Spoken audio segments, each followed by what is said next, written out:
السلام علیکم ورحمۃ اللہ وبرکاتہ۔ محترم ناظرین، دارالعلوم دیوبند حکومت ہند سے مطالبہ کرتا ہے کہ توہین مذہب سے متعلق قانون کو مزید سخت بنایا جائے تاکہ آزادی گفتار کے نام پر کسی مذہب کے خلاف لب کشائی نہ کی جا سکے۔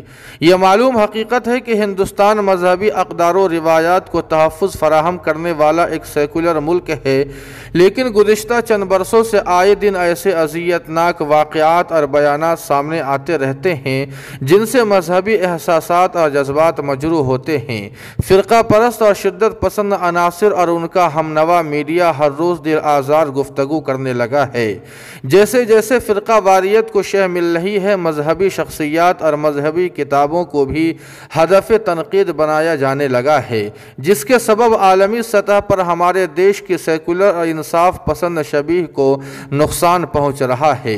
دارالعلوم دیوبند کے لیے بھی ایسا ہونا باعث تشویش ہے، چونکہ یہ آزاد ہندوستان اور اس کا سیکولر کردار ہمارے اکابر کے بے مثال قربانیوں کا نتیجہ ہے۔ اس ملک کی نیک نامی کے لیے علماء دارالعلوم دیوبند کی قربانیاں جگ ظاہر ہے۔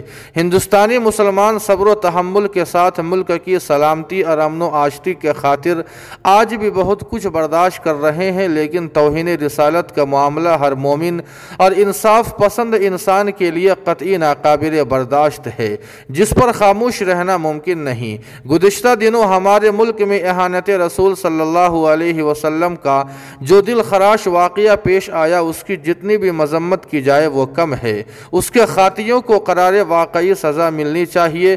ہم نہیں چاہتے کہ وطن عزیز میں ایک دوسرے کے خلاف توہین مذہب کی مقابلہ آرائی شروع ہو جائے اور مزید جگ ہسائی ہو۔ اس لیے ہم حکومت ہند سے مطالبہ کرتے ہیں کہ اشٹ نندا پر مضبوط اور مربوط اور واضح قانون سازی ہو تاکہ کسی مذہب یا مذہبی پیشوا کی توہین نہ کی جائے۔